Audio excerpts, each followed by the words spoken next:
Sup, you fools? Matt, ESC United. It's your favorite Eurovision channel, and we are here. Welcome to yet another episode of Mattitude, where we talk about, you know it, Eurovision, and of course everything around it. And I am not doing this alone today, because I've got here Boris with me, one of our editors at ESC United. Are you ready to talk Eurovision?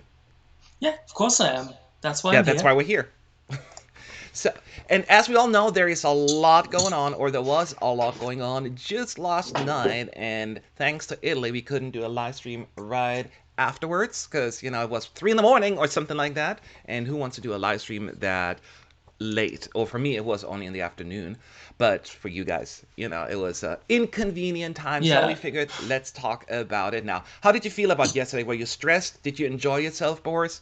I wasn't bored. At least that's something. The four countries that selected their entries are usually not the countries that I'm very excited for, but I try to make the most of it.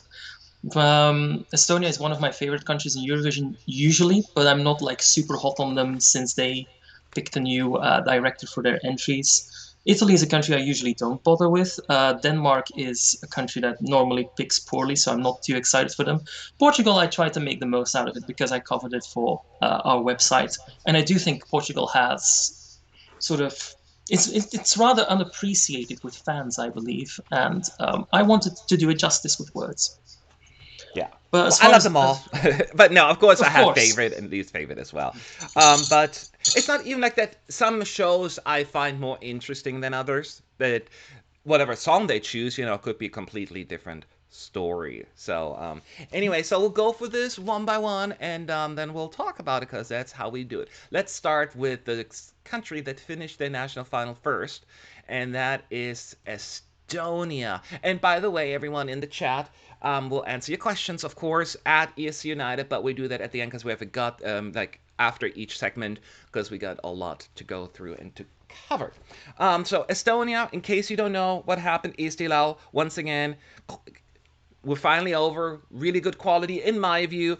Final concluding Estonia's search for a Eurovision 2021 representative.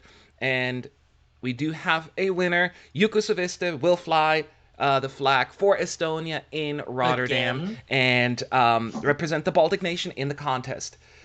So, in case you don't know what happened tonight, 12 qualifying acts from the semifinal stages of Estilau competition take to the stage, or took to the stage, I should say, one last time after not winning, but qualifying from their respective semis. And the show, actually, there was one act that did not take the stage, to be clear, and that was Andre and Pluto, who performing Wingman, Wingman, because yes. I assume there were some, they were in isolation due to They were probably indeed, some exposure. Is that right? yeah, they were quarantined because I believe someone from their environment tested positive and they needed to be quarantined. I noticed that Zevakin actually streamed the entire event from his bedroom on YouTube. I didn't click the video, but it was actually quite funny. I also think it's funny that they placed second with juries despite not being physically present. That was actually quite random, I thought. Yeah. Yeah, no, so basically what happened was, just to give a little bit more context, the 12 acts performed, and then the juries voted first, then the televoters was added next. But apparently you could still vote after the jury votes came in as well, which is not that unique. They do that in other countries, in like Sweden as well. And then they added those, and then we would get a top three, and the top three would then move on to a super final where then only the televoters, 100% televote, would determine the winner. So just to give you a quick update, Yuri Putzman with Magos Milanhulia and Yuko Savista, Melancholia. the lucky one, and Sissy Time were the three acts that actually made it to the next round. And then, as I pointed out, this gentleman, Yuko Saviste, he actually won it all, and I know he looks awfully familiar. Yeah. And because he won Istilao last year with Though What we Love pretend Is, that and did not happen. There was no Esti Lau last year. Come on now. okay, I'm sure we have a little bit opinions about that. But he did win it allegedly, and was giving a direct ticket to the semis, regardless of the song he would put forward. But they said the quality of the song would have been enough already; he would have made it anyway. So anyway, so he wins it and does get to go to Rotterdam after all, and just adds to the list of new or like returning acts from 2020 that were set to go. Hmm. So, of course, there were a lot of opinions out there. Boris, let's go for this. Actually, let's start. One of the things that I think a lot of people were like, what is going on, is as they saw the jury votes come in, where a lot of the favorites like Koitome and Yuko Savista were semi bombing, right? What were They you thinking? always do that. Like this is always the case in Estilal, where they have like a couple of really big names that are going to freaking like slay the televote, and then they bring in international jurors, and these international jurors are like, these staples of the Estonian scene are not that hot, and then they just give them a lower score. Not that it matters because the televote is decisive in Estonia anyway. So we ended up with, well, not exactly with the top three I anticipated. I thought it would be Koit instead of Sissi, but otherwise, we ended up with a fairly predictable top four. Yes. So you Um, interesting, because yeah, I mean, I knew you raised a good point. Is this is not uncommon for the ASTL jury to go bonkers. One of the things to remember, like what's his name, Storm. I can't think yeah, of the Victor Krone. Victor Krona. Thank you, Yeah, the Victor Krona. man He with got the 2 points from the juries, if I'm not mistaken. Do you remember? I think that's what it was, yeah, and he he got two or still three. made it to the top. Hmm. And Exactly. could Not just him, happen. It happens Verona every too. year. Oh, sorry, I'm interrupting you. Now go ahead. Verona too, actually. Verona was also like completely downvoted by juries and still won. Yeah, Like I even said, what this love is is didn't do that. I mean, what love is, I think got like 7 points, but it's even the year before. mm, Yeah, it's not oh, I uncommon. can That's look the that point. up for you. Yeah, I can look that up. You keep talking in the meanwhile. It's not that that's all hard. right. Mhm. So, but yeah, so that's what happened. So a lot of fans were, of course, as you can imagine, super nervous, and thankfully, for those who were supporting Yuko, they got what they want in the end. Now, in terms of what performance stood out to you when you watched the show, is there one Um, that you were like, okay, that caught me by surprise. I'm pleasantly surprised. my favorite was Kadri. So the girl with the ponytail who performed last. I'm usually not someone who likes slow songs. I'm certainly not someone who likes piano ballads. We'll get to that when we get to Portugal. Trust me. Mm-hmm. But Kadri I really liked. She just emotes really well with her face and just pulls you into the performance. I'm not partial to piano ballads, but I really like that song. She really sold it quite well. She outsold it. If she had went to Rotterdam, she probably would be in my top five right now. Oh wow. So Yeah, yeah. that was. It's interesting because I actually agree with you on that. I thought we are going to be here like, disagreeing a lot. But I also thought that this was a beautifully performed song, and probably after tonight, last night's show, was my second favorite. Everything you Who was your said, I can. favorite? Huh? Who was your favorite then? It was in the end Yuko Saviste. Okay, that's I decent. really really liked that song, and yes, I know a lot of people are saying that it's outdated. You know, it's 80s, blah blah. I'm like, and it drives me nuts. Like, everyone wants Eurovision to be the 2021 Billboard charts? Go listen to the Billboard charts and leave Eurovision alone. This Good is luck. not what the contest is about. It drives me nuts. Good luck, And by the way, because usually the 2021 charts are going to make their way into the contest by maybe 2026 or so. It's like, remember when it was 2013 and we got like 20 songs that were having dubstep all of a sudden? And dubstep was popular when I was in bloody high school. It's yeah. just ridiculous. Come on now. Expecting modern things. do, Come on. The do you weekend agree with ones were. Emily Freeman? She said she was happy for Yuko winning, though she the backing track was too loud. You couldn't hear Yuko himself enough. Do you feel like that was? Do you felt as well that Yuko's vocals were not Uh, as prominent? I mean, I think that's mostly a good thing because Uku is not like a bloody brilliant vocalist. He can sing well enough, yeah, but his high notes always sound a little bit pitched, so I don't mind if he's a bit drowned out. The most important thing for me is that his entry is a lot better than what he entered with last year. Can't be bothered to remember its name. I ranked it last. This is current.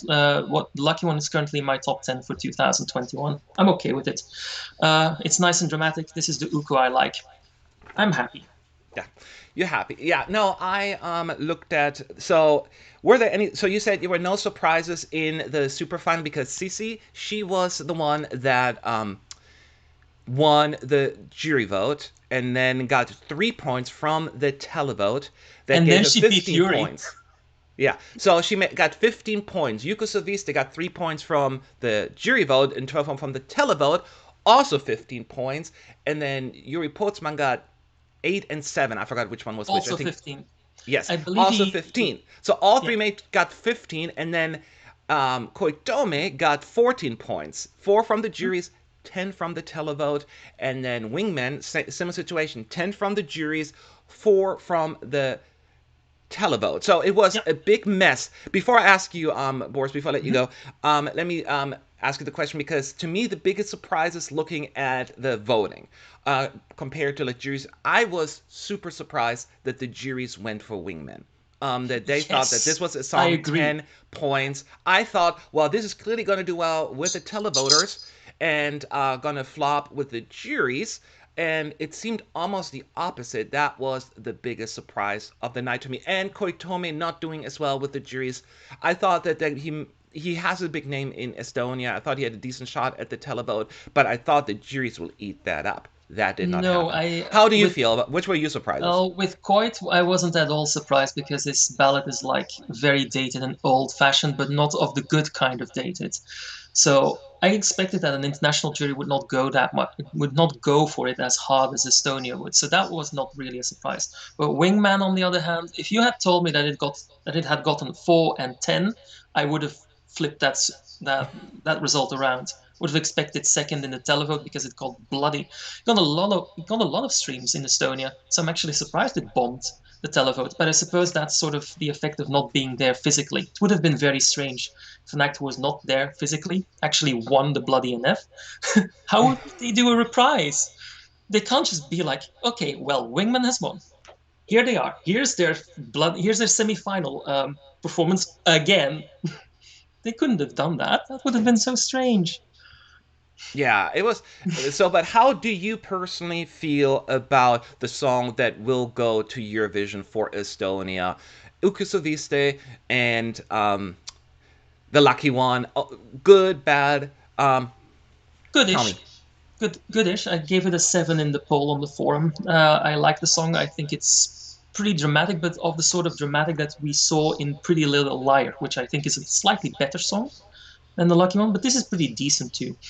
Um, like what Uku really needed, in my opinion, was drama and power, and he has both of them in that song. The song itself is not like a brilliant composition or anything, but I think it will stand out well enough in that semi-final. The semi-final in which he will perform is currently selecting a lot of up-tempo female-fronted songs.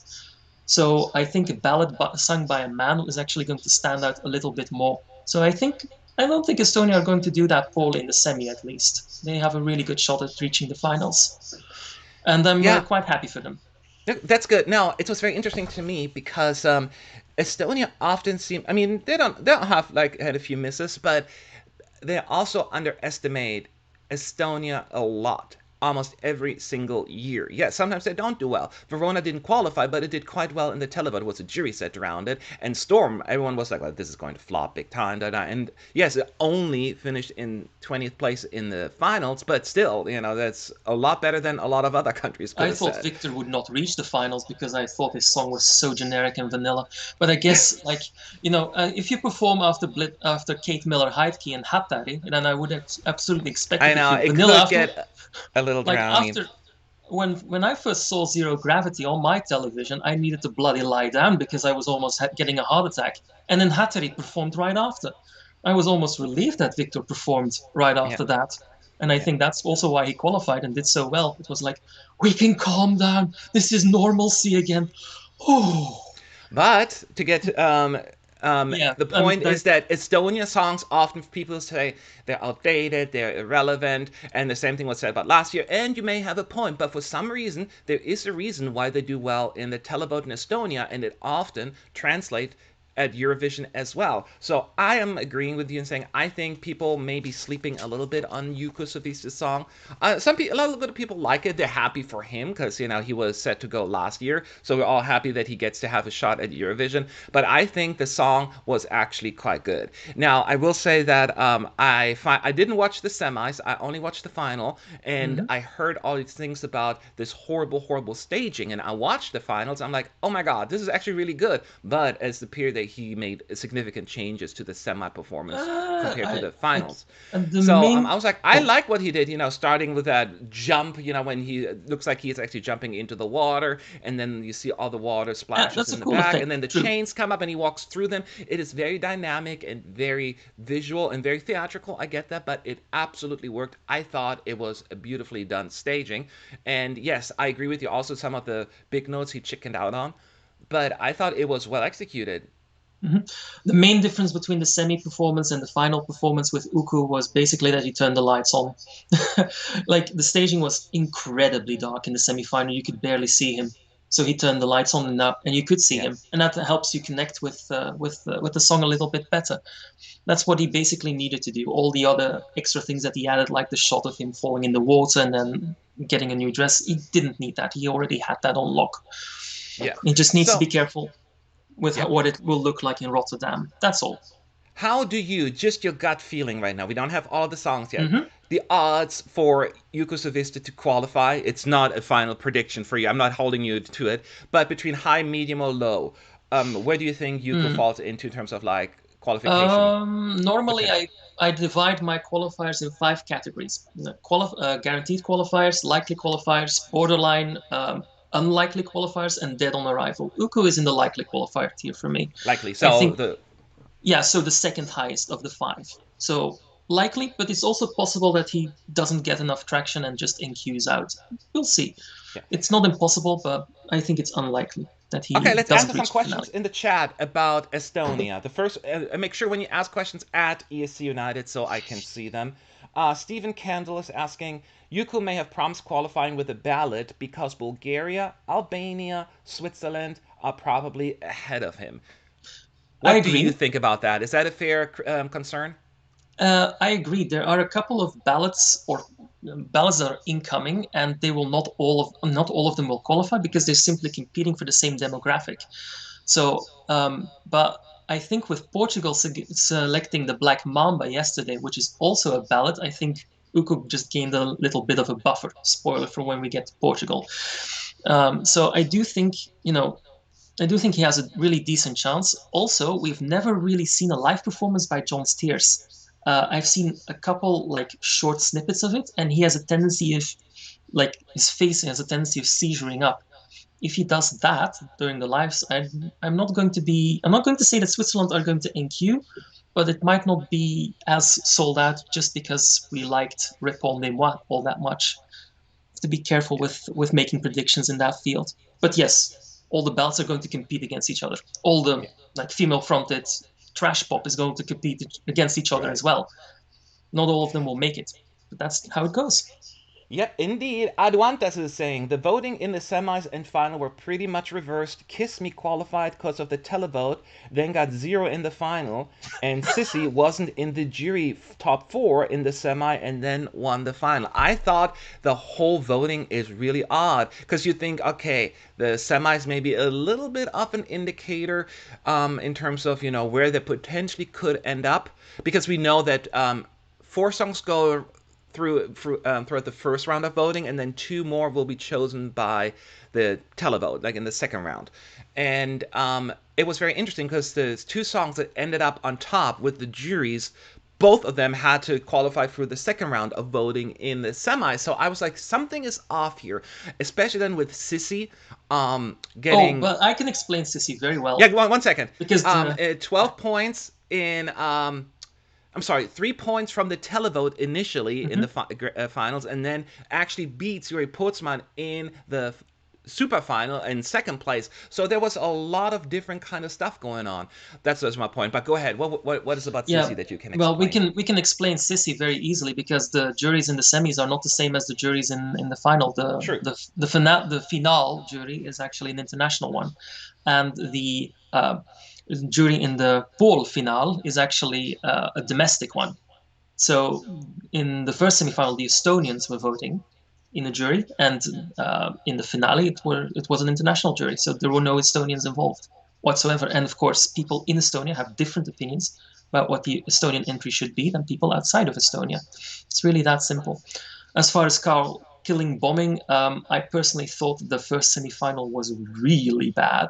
So of course you're going to have entries that are going to get a very high result in a televote, but because the second semifinal had all the contenders in it, they're going to bloody round up all the votes um, when the two results are combined. This is actually also what happened, I think, either last year or 2 years back. And Yeah. as far as frantic results are concerned, I started watching Eesti Laul in 2013. You should look up the results for the second semifinal in 2013. It's like literally Birgit was, I think, second last with the juries and still qualified, and then she won the jury vote in 2013. Hmm. So So yeah, so that is very bizarre. yeah. Who It knows is. what happens in Estonia? Estilal is in some ways predictable, but then at the other side, completely unpredictable. It's like it's that's why I love these things, and I love Estilal. It's one of my favorite national finals Same, of the year. same, Same, yeah. It's just absolutely. something magic about it, and what I love about it, even the songs that I cannot stand, I'm glad that they're there because like you don't get to hear that kind of stuff, like the song that what's called not Revel. Tartu. Yeah, Was that the that too. one I you? was like, it scared me so much the first time I heard it, and then Oh, yeah, another it's like was throwback like, to oh, what are you 2013. doing? And but it was fun to watch, and I'm glad it's in the lineup because where else do you get that? We knew it was Oh, never going to like win. Tartu is actually the song that improved the most of me from based on pre-show because in my pre-show reviews I gave it a 0 because I couldn't listen to it for like 5 seconds. Oh my Hmm. God. But then I heard it live, and live, luckily, his voice is a little bit more mellow, and I was really into the performance. I went to the zoo, I think the day um, after the semi-final aired and Tartu had qualified, and I had it in my head the entire time. It was literally, I was watching Penguins, and in my head I had Perno and Pusling going on, and I was like, oh shit, help me! It It is was such a quite. bizarre existential experience. Oh dear. It is. Anyway, good. Congratulations again to Ukasaviste and Estonia. You have a song, and our fingers and toes are crossed. And they weren't the only one, because Congratulations, Uku. You don't suck this yeah, time. you don't suck. Now we really like. And next up is actually we had plenty of shows. Denmark Dance Melody Greek Grand Prix, and as we're slowly approaching the end of this national final season, we do get finally all the songs at once, and Denmark was another one. Um, and it was a very interesting show because it was the social distancing friendly. It was again no audience, everyone spread out. Unfortunately, with the pandemic ongoing, they also had to bring down the number of acts from 10 to 8. And Mm-hmm. so that is very unfortunate. But we still had 8 songs perform. And then this was also with 0 juries, from what I'm hearing. It was only a televote in Denmark, kind of like what they did in Norway this year. And I think it's always fully jury in Denmark. Even I'm right. I think no, they Is have it? juries. I know for a fact because I know one of my friends was Hmm. on the jury. Oh, um, okay. Oh, was yeah, Christian on the jury? Cool. Good on him. yeah. I'm telling them how to vote now. Actually, it was one of our team members, and he was of course not. He was like, I'm like, I cannot talk about anything. I'm like, I get it. I Yeah. yelled at I him mean, afterwards, rather but him than William Lee Adams. That's for a certain. different story. Anyway, so we had those 8 songs, and 3 of them went on to the super final, and then they got to vote again. And just as a reminder, the 3 songs that went through were Fear and Flamme, oh gosh, Ove Ospa Hinanden, Jean Michel with Beautiful, I'm and not trying that. yeah, Chief One and Thomas with Hoyt over Skierne. Also, this national final season was very interesting because we had half of them were in Danish, which is rare. Usually we get like that one token Danish song in the national final, and And then it that's it. loses because it's in Danish. Yeah. So this time we had all these songs, and then 2 were in the super final, and then 1 actually was English. And then, of course, the televoters voted again. It was fairly close, the vote, so there was not like a landslide winner. But ultimately, the Danish people made a decision, and they decided to send Fear and Flamme. And okay, I always have to copy and paste this thing. I will never be able to say it. Ove Um, Ospa Hinanden. And this is the song that will go to Yeah. Rotterdam I think for the Denmark. pronunciation is Över oss på hinanden or something like that. The Danish do not pronounce their D's, and otherwise it sounds like sort of Swedish, but then spoken in reverse. Yeah. So anyway, so this was the outcome, and of course you check what's on social media, on our forum, or just in general terms, the reaction, and it was interesting to say the least. So Fear and Flamme, they are the, let's back up. Let's backtrack. Actually, when the national final songs were released for Denmark, the songs overall did not get a warm response. People saying it No. was a fairly weak national final lineup. Therefore, regardless of what Denmark would choose, that the song would be a less than ideal choice. And So when you then, listen to the lineup, even without going into the details, Boris, like when yeah, you listen to the first lineup, were you like the same feeling like this is not going to I be I going well? thought I thought, well, with the reduction of songs in Denmark, I suppose they have a really better chance at like taking out the trash songs. And then, of course, it was Denmark, so they didn't. But like when I heard the lineup, there was like one that stood out for me as being okay. As in, if it went, I probably would like it. So I knew that one had no chance. Was Emma Nicolene with the Storlie Day, or whatever it's pronounced, Storlie It, I think it's called. I don't know from by heart. In any case, the synth pop one that was really good and that absolutely slayed life. So of course she had no chance reaching that gold final. I knew that the second I heard it, and I realized it was good. But as far as the others go, the two songs in Danish that reached the super final were acceptable, both of them. I was okay with them. Okay, before And we go into that, actually, I just want to talk yeah, about the actual um, no, initial I was not reaction. impressed. I was not impressed. Let's You were just not say okay. that. I figured I was the same way, and people always, I'm the one, although it's going to change today. Accuse me of being too nice, and I love everything. I'll just flower power and There's no rainbow such thing as and being too unicorn nice. farts. I'm like, no, it's just I prefer to focus or highlight the redeeming qualities. I don't want to just focus on the negative, right? Which I do. I'm not saying I'm not criticizing stuff, but I do want most songs and most entries have redeeming qualities. But even I was when I listened to the lineup, I'm like, oh dear, dear, dear. So Not even other websites could muster positive feelings about that, yeah, despite their best efforts.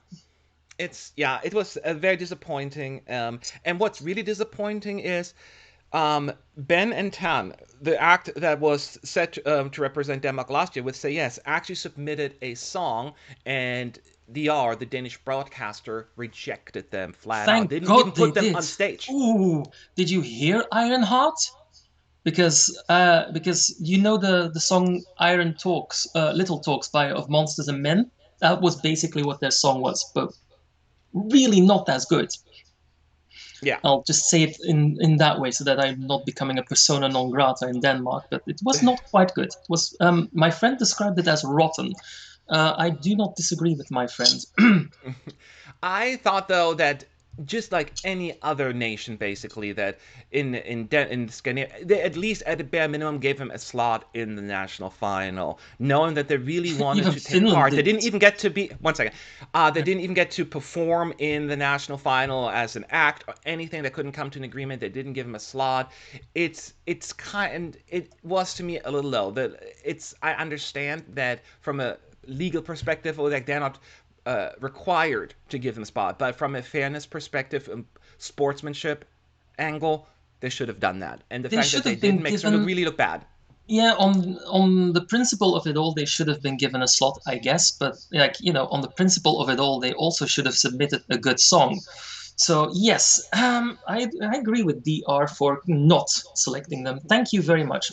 Sweden also agreed, by the way, because Ironheart was first submitted in Sweden, then given to Ben and Tan, and then rejected from Denmark.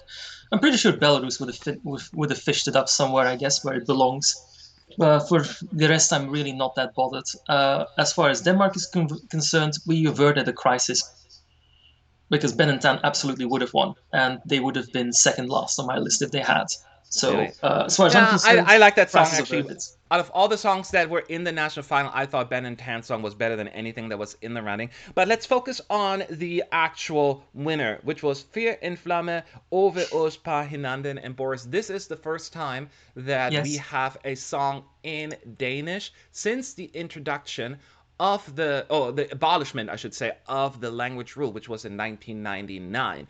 They never Hmm. have a whole lot of songs in Danish anyway in the national final, so the odds of them winning are low. But this year we got it. But do you think it was worth the wait? I mean, I would have preferred the song to be a little bit better, but I suppose the Danish does add to the retro feel of uh, Fyro Flamme's song. So, as far as I'm concerned, okay, fine. It could have been way, way worse. Could have been better, but let's stay positive. It could have been worse. I think the people in the chat are already starting to realize that I'm not too hot on Furo Flamme, but I also don't dislike it, and that's half the battle for Denmark. I usually dislike what they send, and this I do not dislike. So I'm like, okay, fine, okay, you can exist. It's fine. I will not be That is so snarky towards you. kind of you. Make it official. Boris said you may exist. Okay. I will not That wish death on you. No. Now, here's the thing with me. Fear in Flamme Ove Os Panhinanden is a song that sounds. I mean, we always refer to songs, oh, that's so 80s, that is so 90s. This song sounds actually something you took out of Eurovision in 1983 in Munich. And I want you to, everyone who doesn't look up the old years, go to Eurovision in 1983 and listen to the songs. It's exactly like what it sounds like. Because sometimes you hear the 80s sound of it, and you feel Mhm. at least they use modern sound instruments or like make it more current. Here, it's like they really just stopped in time. If you close your eyes and listen to the song, it's like this is a song from like really far ago. You cannot even pick up that this is a new Almost, song. almost to a And terrifying the degree, point, actually. one second, Yeah. and Sorry. that is the in some ways a compliment, but also like okay, were you trying to do something? Because I feel like if you do 80s in the year 2021, great, but bring it at least a little bit more to where we are in this day and age. So that was probably my biggest issue with the song. However, I this is a song that is certainly not going to win over the hearts and minds of people. I get it. Mm. I do think that um, the chorus is irritatingly catchy to me. I'm like, I hum it all the time. And when the chorus Mm. is on, I'm like, oh my god, this is so much fun. But the rest of the song drags on every time everything else gets a little boring. So I wish I would have done more with it, but I cannot deny that there is some strange catchiness to the chorus that I can't get enough of. I just don't think the whole flow of the song is where it should have Mm. been. I That find is it at least my thought. actually, I find it strangely unmemorable. But I do agree with you that it could, that it sounds like you're stepping into a time machine to '88 because I can absolutely imagine it on the '88 stage, 1988 stage, um, like almost uncannily so. It's terrifying almost. But I can't really remember how the song goes, and I've now listened to it like 3 or 4 or 5 times, including twice this morning, and I just cannot remember. The problem is that the song starts off pretty promising. You think like, oh, this is going to become something, and then after the first chorus, it sort of becomes a sort of mid-tempo trap, and it doesn't evolve beyond that. If it had some sort of evolution or some sort of change after that 1.5 minute mark, I think it would have had much more impact, but it kind of doesn't for me. And which sucks because I love 80s synth music. And this one is just, average. But because it's so different from anything else in the semifinal, I think it's going to be okay. And it's in Danish. It's not irredeemable. I certainly prefer it over the last 2 times we heard it. We had a Danish entrance. I prefer it over Ben and Tan. I prefer it over Leonora. So upward and onwards, Denmark. Yeah. Now it's but who if you had the power to decide the winner for Denmark, who would you have chosen? Emma. Emma Oh, Emma, that's Nicolini. right. You said Emma, yeah. To me, it was Abracadabra was the song that I liked the most, and then it would have been probably Over Oss Panhinanden. Keep in mind that this is really, as we pointed out, not a strong national final lineup. Regardless of the song that would have chosen, it would have never even approached anywhere near my top 10 probably come Mm. May. So it's not like that. But Emma would have been in my top five, I think. I really really, like that for live me, yeah, performance. I'm But that's talking about also the me. song. That's also the music that I usually listen to outside of the contest. So she would have probably been top five or close to the top five for me.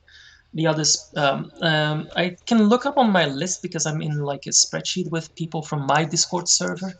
I ranked Denmark. Oof, I remember that I ranked Uku in the top 10. Denmark with me ranks, I think, where is it? Oh, here. I rank it 18 out of 24 or out of 25, which is relatively low, but I like most entries. And this one is one I'm fairly neutral on. So it ranks Mhm. low-ish. Yeah. So no, that is definitely, and for me, there would have been nothing in there that would have been like going crazy over it. Do you think, Mm-hmm. in your view, that DR needs to do something that they don't get Eurovision, or can they make a point like, hey, look at us, we won 8 years ago, we've had several top 10 results, and whatever we're doing works, even if the bubble of Eurovision is not quite as fond of their songs almost every single year. But do you think that they should I mean, change? I think Denmark, to some degree, is one of the luckiest nations to ever live because I sometimes feel like that they just luck into finale slots because their entries are usually not that great and they make the finals anyway. Like Leonora, that I think that required, I wouldn't even say divine intervention, maybe satanic intervention for her to reach the final in Tel Aviv. Ben and Tan I probably would like have that song. qualified. Yeah, I know you do because it had German in it. Oh, you're so easy. It Liebe did. ist für Oh, I alle keep forgetting da. about that. That's right. I No, I watched like. the stream. I'm a good fan. Thank you very much. I forgot about that. Ben and No, I Tan just would like have the song. I like the vibe of it. I was vibing with it. It was a Ben and Tan vibe would for have me more than effortlessly anything. qualified. I think yes would have Yeah. qualified. I think rather effortlessly.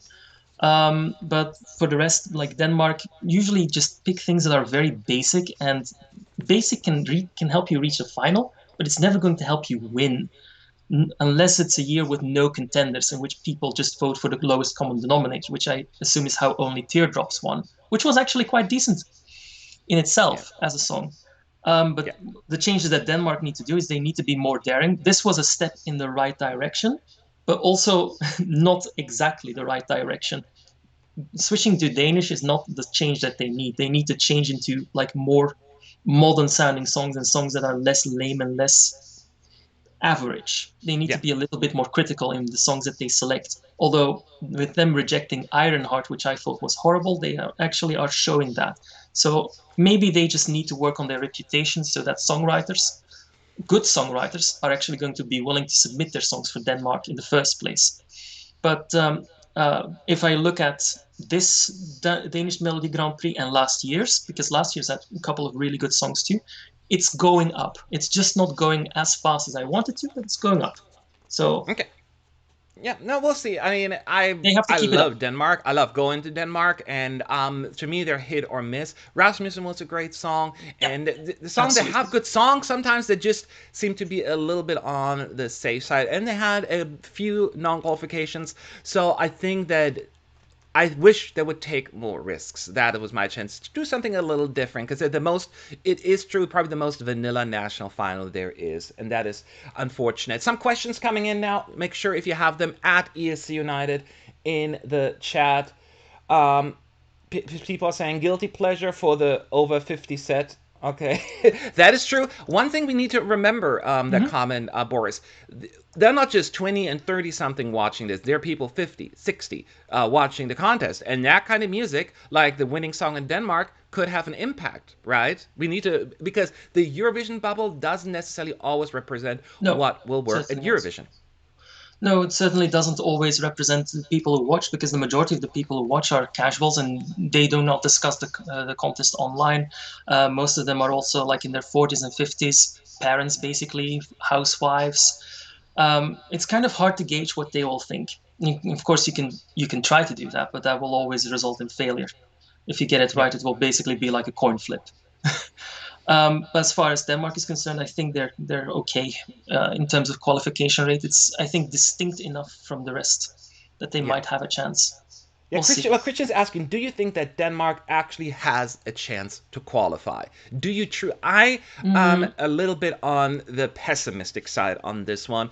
Emma, the thing is with Denmark, and I think you pointed that out just a moment ago, is they always get lucky and they're always just the stars align for them and they qualify. And could it happen? Yes. But I think it's going to be a tougher road for them on this one, only because, yes, you may get a decent amount of like nostalgic fans who are like, oh, I remember that, but you need a little bit more of a broader appeal than just the niche group to go far.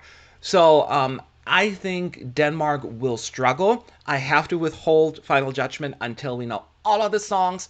But if I had to use your ranking system, Boris, I would say less likely. That would be my I category. would put them in borderline myself.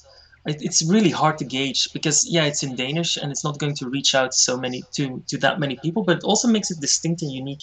Also, they're in the second half, so I do not know. I do not know about Denmark. I think the field in the second semifinal at this point is way too open Yeah. to even make a decision. Like in the first semifinal, I can sort of guess already what is going to qualify and what isn't. But in Denmark, I don't dare to make a prediction there. Yeah. In the second semifinal, and especially We'll be Denmark. back with our predictions and ranking anyways. We do that every year, so stay tuned Sorry. for that. But let's wait for all of the other songs to be out. But we have Estonia, we have Denmark, and now we have another country. And I hope you all came prepared last night with coffee and drinks, energy drinks, because it was a long, long night. Portugal, another one, another sub. Hmm. Now that we have that Super Saturday under our belt, we do have another song. And Festival de Canção also had two semifinals where 5 songs from each semi would move on. And then we had a final of 10 songs. And voting was very interesting there as well in the finals. Voting opened from the start, and the Portuguese could cast their votes before the first act had even performed. They did that at Eurovision several years ago, but then they stopped doing that. They stayed open for over an hour, even after the last song had performed. So that's why you had all these acts, all these interviews. It was a very long process because Mama needs money. So this massive voting span allowed the audience to let every performance sink in, at least that's what they're saying, but again, kaching, as well as discuss it with the family, friends, that's again, kaching, and en masse. The previous voting record of 73,000 votes was broken a full 15 minutes ahead of the close. So Hmm. there certainly was a lot of interest. Just like a lot of the other countries, Festival de Canção uses a combination, jury and televote to determine the winner, and they use the Eurovision ranking system at the end. Like each jury gives their points, and then, the jury favorite gets 12 points, the second favorite gets 10 points, and Hmm. so on. Now, before the results came in, Carolina Deslandes, the Black Mamba, Caritus, and Byros, along with Neve, were considered the main contenders, which is a big Yep. group of people. So there was not like a clear favorite, apparently, even though that's debatable. But those were definitely the ones that stood out. But then the jury votes came in, and they immediately said no to a few songs, like as Caritos and Neve, putting them like in 6th and 7th place. That already disqualified them. And then Carolina got the win with the juries over the Black Mamba, I'm sorry. They got the 12 and 10 pointers, and then the televotes came in.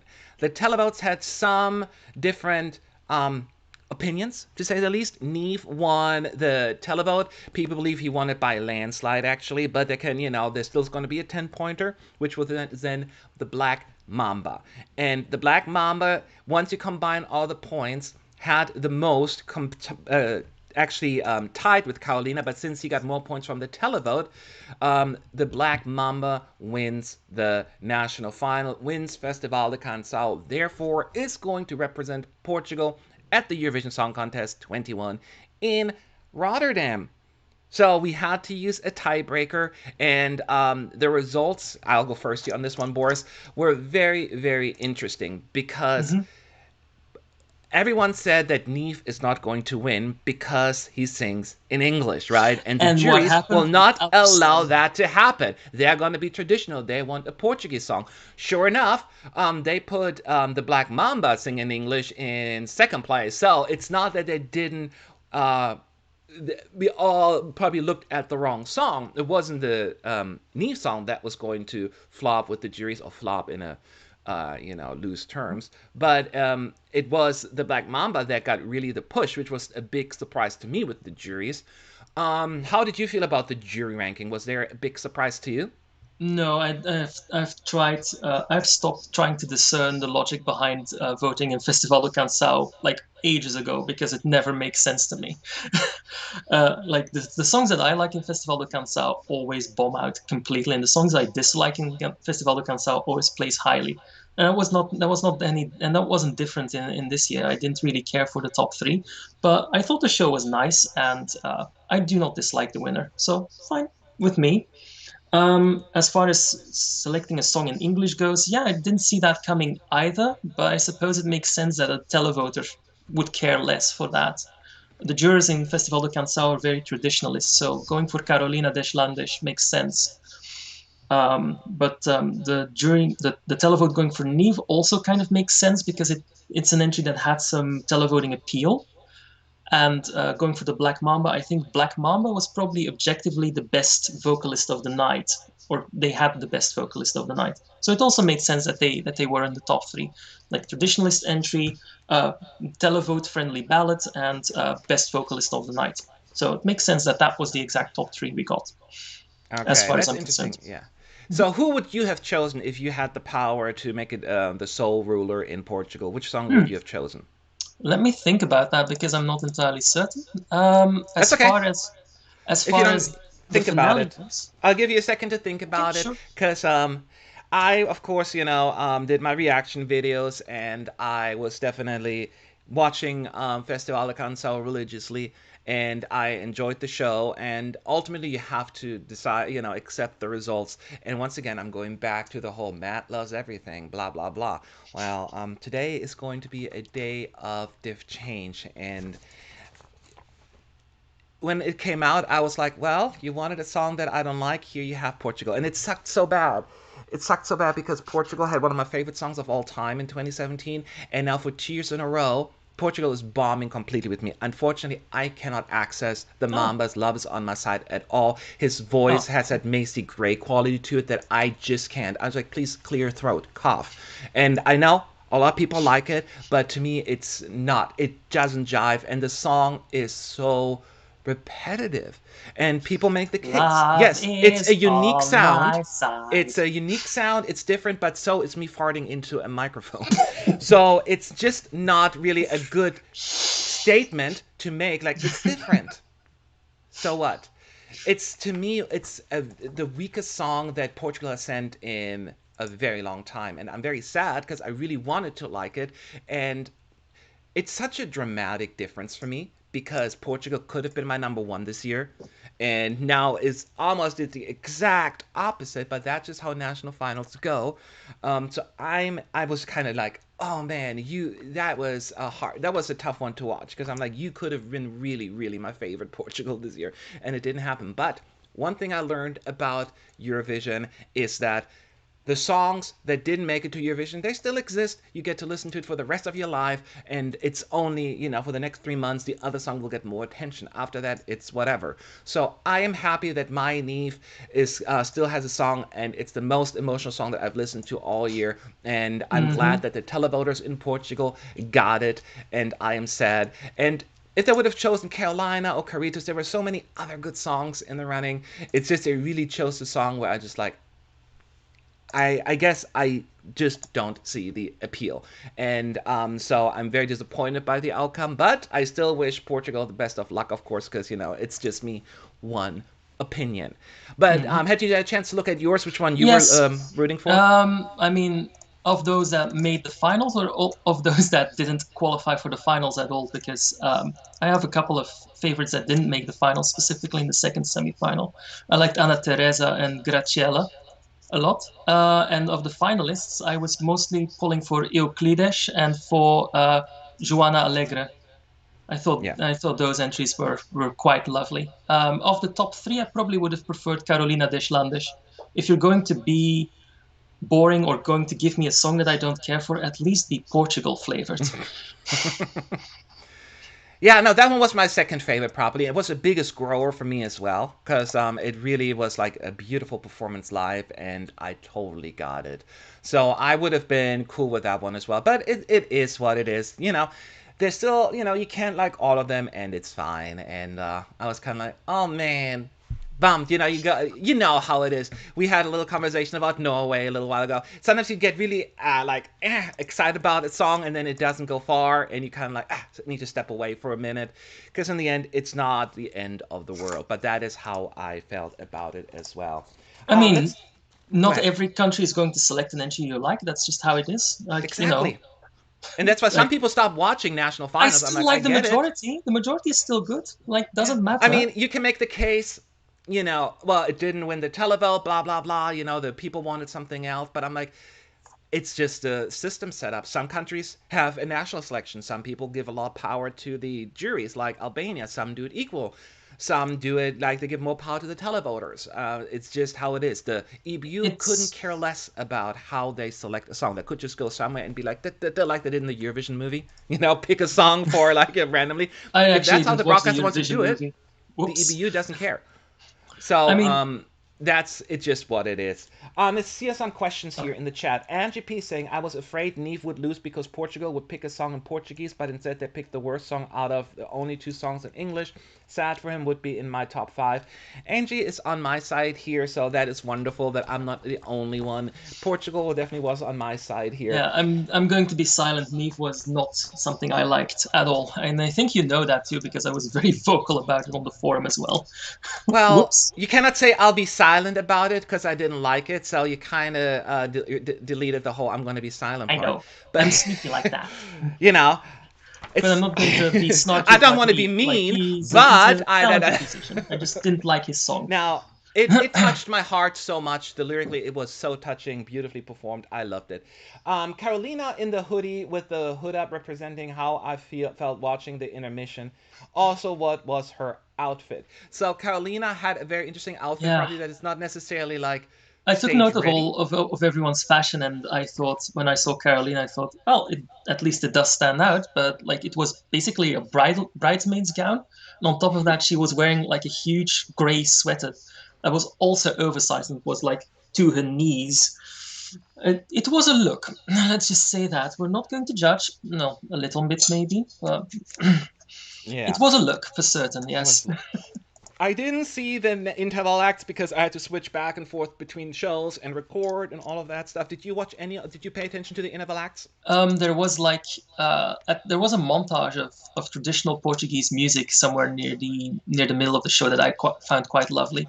It actually starred Claudio Pascual and Felipe Sambada from last year, and Mm-hmm. it was actually quite nice. I really wish they had.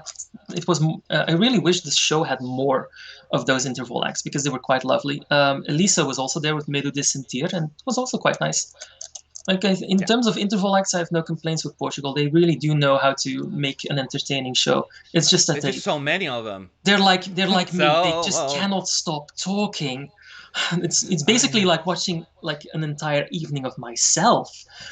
And sometimes I I know, wonder, is right? this what I am like? Oh dear. So how going back to the Black Mamba? How again using the Boris rating system are the chances of it qualifying? Sure, likely, borderline, less likely. No. What do you Um, think? Less likely for me. Like it's distinct enough in its jazzy soulness and its vocal technique that it's probably going to stand out, but there's also a really good chance this is just like going to flame out like Georgia 2018 did, like Iriau did. That's the entry that I'm comparing it to in my mind, and that's not really good because Iriau finished last in their Yeah, semifinal. that is true. I actually, I I'm don't torn know. between I'm torn between less likely and borderline. I'll put it in the borderline only because there must be something that juries see in that song that I don't. It seems like there's a certain quality that they may go for, which could repeat itself at Eurovision. At the same time, I just don't see a whole lot of televote support for this one, which could drag it down. So I could see, like, I'm not comparing the songs. I'm just comparing the outcome, like Malta 2017, where like the juries put like in seventh or sixth place, and then the televotes put in that last kind of thing. So that could potentially happen here, but it Oh, may have still some televote appeal.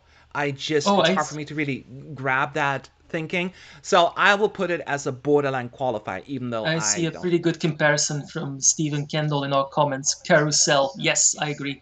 It's basically that night, but in a different genre. But Yeah, I that can see night, that as well. Carousel is yeah. another good and But I kind of was, but I thought it was a little smitten with Carousel, but I knew it has the zero I chance. It's just, thought Carousel would not finish last because the obvious last place never is last, and indeed it finished like 14th or so in Tel Aviv. I mm-hmm. think that's probably the result that the Black Mamba is looking at, unless like we evolve into or go into a stage show where half of the people that could qualify are horrible and don't qualify at all. Yeah, In that case, Portugal can still snag yeah. a slot for the finale. But otherwise, it's not looking too good for them. The other So any belts quick will question? swallow them Yeah. all. Any quick questions about Portugal or thoughts at ESC United in the chat? Someone's asking, do you guys speak Portuguese? I don't speak Portuguese at all, although I had a friend who was from Brazil, so he spoke the Brazilian Portuguese. He taught me a few things like, um, meu lanjinho, vou comer, pra ficar facinho, e crescer. I Oh, butchered the is that pronunciation Brother probably. John? And another Nice. say, I gosh, don't. yay, to the vein, just the random stuff. Do you know anything? I don't speak a word of Portuguese, but I just listen to how they pronounce the names and I copy that. So that's how I usually get like how I get things like Carolina des Landes por triz. I just listen to what they say and I repeat it. It's not really that hard. It's actually a tip I heard from Meryl Streep how she got her English accent. I listened. I thought, hey, that's actually a good tip. And besides, like most people hate it when you butcher their names, so it's like, okay, well, at least I can try to imitate their Yeah. language as well as I can, so I don't butcher it if I ever meet them. Emily's saying one thing that surprised me is Valaria got more televote appeal than Cardias, and I never expected that. And here's the thing: I don't even remember Valaria's song. There's always like the handful of songs I'm just like gone out of my memory. Do you remember that one? Do you remember What? that one at all? Valaria? Do you remember that Uh, song?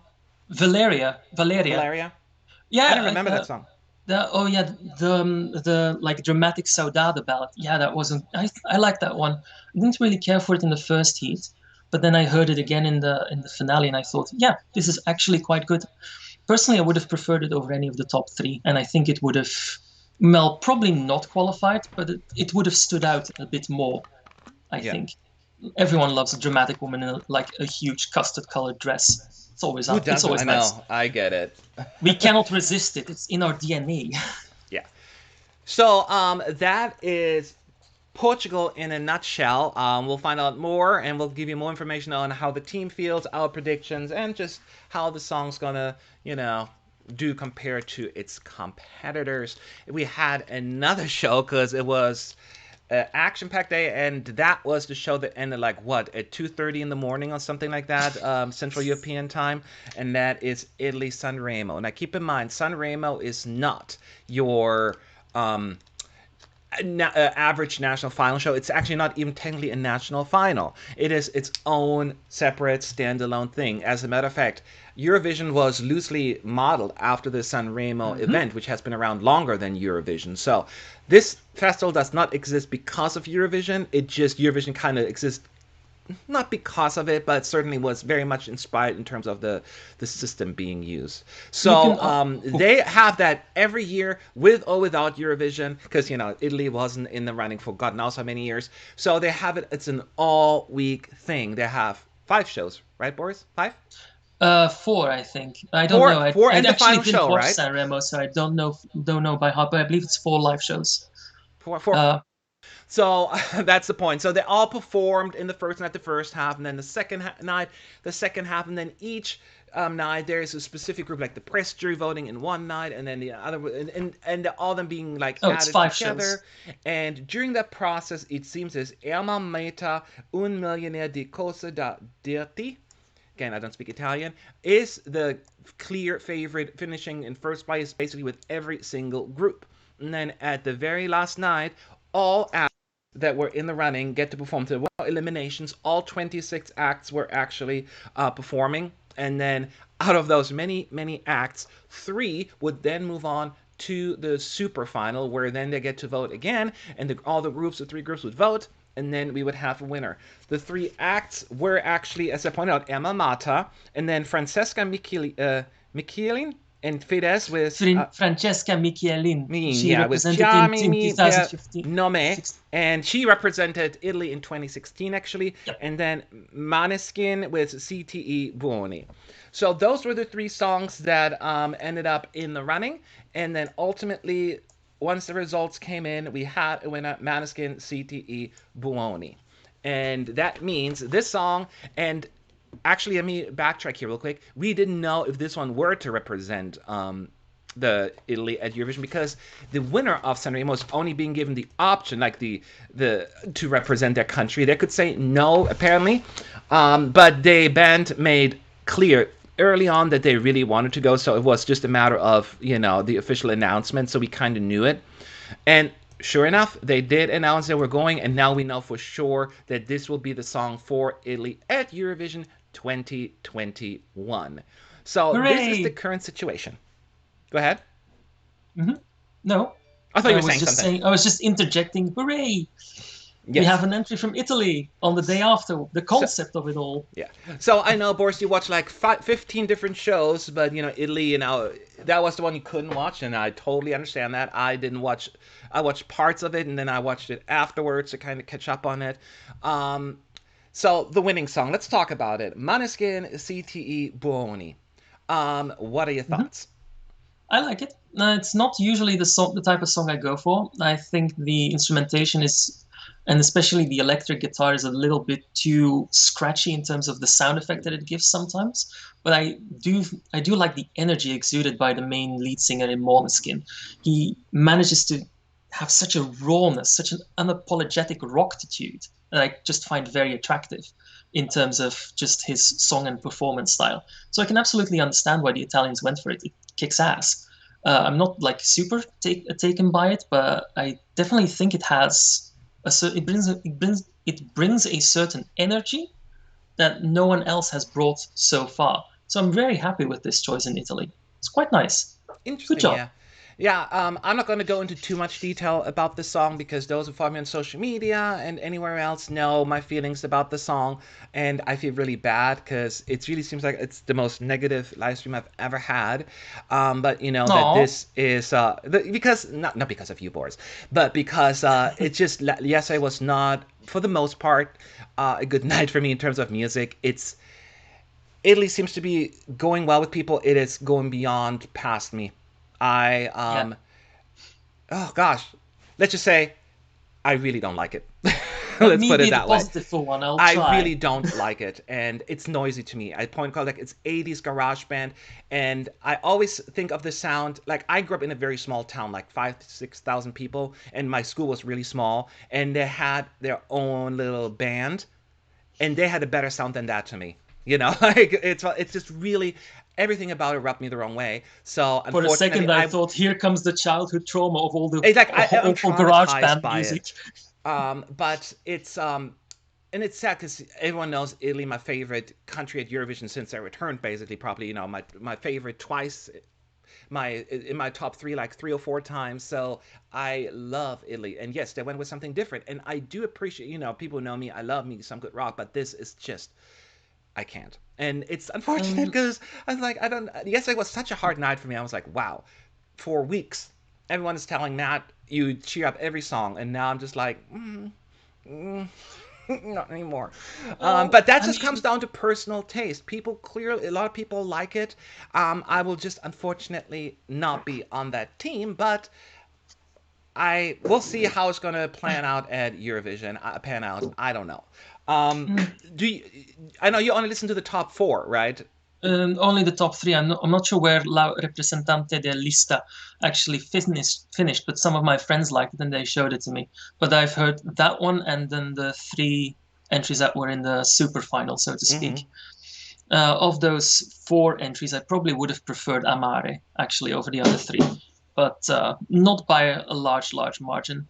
But I certainly understand what you're saying with the instrumentation in Måneskin's song being rather jarring and aggressive. It definitely has that, but I also think it's because of the live orchestra or the fact that every musical instrument is played live in San Remo. And when I listen to the studio version, it's not quite as jarring. And Eurovision does not do live music anymore. Yeah, that's true. So it's going to be a lot more mellowed down for Eurovision. So I'm not really that concerned that it's going to sound aggressive or gross. And then again, like we've sat through AVS, we're going to sit through Blind Channel. It's fine. Yeah. this is not And people always say this is like, not my Matt, you worst. should like this because you do like Finland. I'm like, I find these two songs very, very different. First of They're all, not even the same genre. it's not the same genre. It's like they call it aggressive pop, I think. This is glam rock, if It's you will. Nickelback. Finland is Nickelback. Come Yeah, on. it's It's this is exactly that. certainly and almost like Linkin Park a little bit more in some ways as well. Yeah, also. Finland is a little bit more also it has a melodic and it is a very different like in Italy it is to me just shouting and very melodic value behind it. And it is noisy and as you said jarring at times. It's just like I cannot hear what it's just not loud. It's just noisy. I find there is a lot more progression in the Finnish song. And again, different genre on top of it. It's just I don't want to put everything that's not like mainstream pop in the same category because we said well you cannot No. have those two songs in the same year. I'm like you can have 15 or 20 different pop songs but you cannot have two more guitar heavy songs for the lack of a better word. I'm like no of course you can. It's just unfortunately Italy it's I can't. And it's the first song I think I feel like I've hitting the skip button, unfortunately. But that is just me. That is just me. Mm. Yeah, I ranked them somewhere in the middle, I think, but I also like roughly two-thirds of the songs that have been released, so they're definitely on the like pile for me. Yeah. But not on the love pile. That is, I usually go for other songs with regards to my favorites, but I'm okay with Italy. I like this more than Fire Rumore, Yeah. which I didn't like at all. Oh, that was like my So, number one last year. Well, number two. But that's what I'm talking about. Italy usually gets me, but it's okay. It's okay. It's 1 year off. I know they'll be back next year to wow me, and um, but yeah, that's just me. My favorite was actually Alma Mater in the final three, at least. I had other favorites in the other running, but of those three, that was a song that I was actually hoping for. But that's just not how it panned out. Actually finished third out of the last three. So that is how I feel. But Italy, at least you can say they're going, at least they're not being predictable. Although people are always saying, which I don't agree, that mm, Italy always goes for the Italian ballads, which is also not mm, a fair statement. Even put 2021 aside. 2017 was not a ballad. 2019 was mhm, not a ballad. So mhm. I'm a little bit confused about this whole statement when people say, we're tired of Italian ballads. I'm like, first of all, they're pretty good. And number two, they just don't send them all the time. At least that's my Mm. opinion. They seem to alternate between ballots and not ballots every year. Like Yeah, in I the know, right? uneven That's true. years, the non-ballots tend to win, and in the even years, always the ballots win. It's actually kind of strange. Yeah. This pattern has Irama, been going on for a yeah. while. Yeah. Sorry, Oh, somebody's sorry. saying Irama was the best. Someone's saying that was my clear favorite. If Irama would have chosen, that would have been my high up in my ranking. I thought that was a fantastic song, and I would have been all like, "Yay!" So, in terms of Italy's chances, I will withhold my personal because I cannot judge this song. I don't know how it's going to end up because people clearly like it, and I cannot see the appeal in it at all. Like certain songs, like I don't like, but I Hmm. get the appeal. But here I don't, so I cannot. I think objectively judge the song in a way to see where it could end up. Now we know it's already directly qualified, so we don't have to discuss the Hmm. chances. But where do you think Italy could end up in the finals? Not knowing the competition completely yet, of course, but just based on its own merits. Do you think it's like I lower have end, mid no table, bloody higher? clue. Hmm. I have no idea actually. I think they'll finish somewhere in the middle, I guess. Like, this is not something that I can imagine finishing in a top 10, but it might be 11th, 12th, 13th, maybe. Mm-hmm. I do not know. Like, I find it very hard to sort of see it. Like, maybe on the Eurovision stage, it will be like, it will always be different on a Eurovision stage than on a San Remo stage. Maybe it will conduct itself better. Maybe it will bomb out completely. Who the hell knows? I'm just going to say it finishes somewhere in the middle. That's going to be safe. I think in terms of big five members, only France is, I think, guaranteed the top 10 this year. Yeah. And maybe Germany. And the rest, I don't know. Well, we don't know the UK yet, but let's be fair. Yeah. Italy, just even looking at it objectively, the sound that they're presenting doesn't tend to do well with juries a whole lot. I'm not saying that, but there's certain ones that they do vote for, but this sound just doesn't strike me as a No. jury-loving kind of Mm, entry. So I think that would probably hurt its chances a little bit in terms of televote. That's where I cannot really make a determination because people like it and it goes past me 110%. So, but I would agree with your assessment in terms of where it ended up. I could see like a left side of the scoreboard situation, but trying to touch the top 10. But I don't know mm, if that's going to happen. But again, we don't know who is the competition in the finals. We don't have all the songs yet. no. Plus, there's so many different other factors that you just cannot take into consideration, meaning rehearsals when they kick off. Hmm. Yeah, I think it's going to maybe seventh place. I think is the ceiling for Italy, and I think maybe 16th or so is the Mm-hmm. bottom for them. They'll finish somewhere between those. That's like a very broad scope, I think, for them too. But we'll see. I don't think they'll bomb out. I also don't think they'll do super well. Yeah. Whatever. I like the Italian entry. That's the most important thing Yeah. to me. Knut says, Matt, you had Yorn #1 in Norway, and you can't stand Maneskin. That puzzles me. I love both. Again, just because it is a similar genre, if you, for the lack of it, doesn't mean I have to like them all. Yorn to me had a really nice progression, and there was a melodic value to it. And the issue with this song is it's just noisy, loud to me. There is not much melody going on. There's a lot.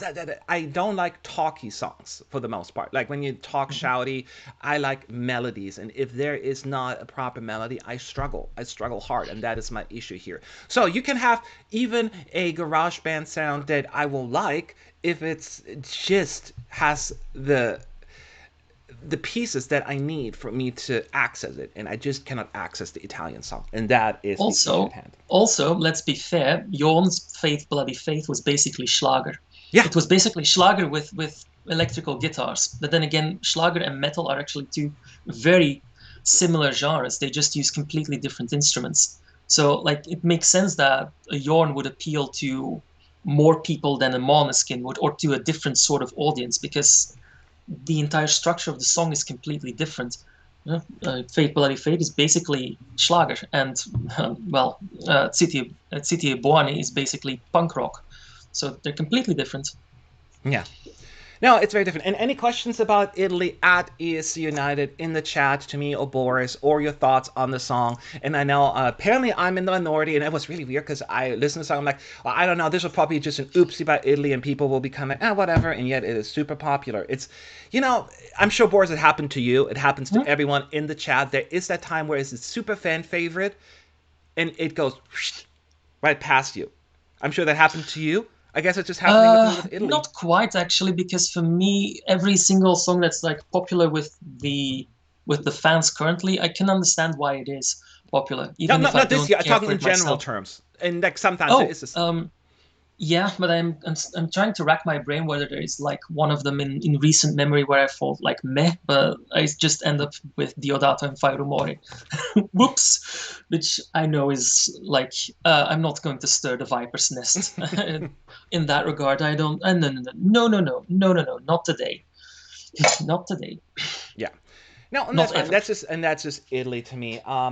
Stefano said, guys, which of the upcoming entries are you most excited for? Now, this is already a question outside of Italy, but I'll just put it out there since I already asked the question. Just one, Boris. Pick one. What song that still needs to be released are you looking forward to? Do leaked songs count? Because then I think I know. Because then I think chat knows what I'm referring to. I would pick San Marino. I'm I always, of absolutely course. cannot wait for this song to be released because I've heard the leak version, and I can absolutely can. I just want. I want freaking. I want videographic evidence that this is happening. Okay. Like, it's mind blowing. As far as the songs that we don't know anything about, my answer is Iceland. Iceland, yeah. Since I probably would have picked Iceland as well, I'll just say Russia. Because something about myself. Russia, but yeah, I agree with your. Russia. Yeah, I'm curious. I'm really looking forward to it. I should have picked UK.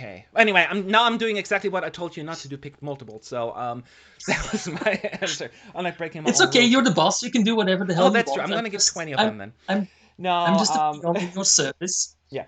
Do you think there's an element of people enjoying it because it's Italy?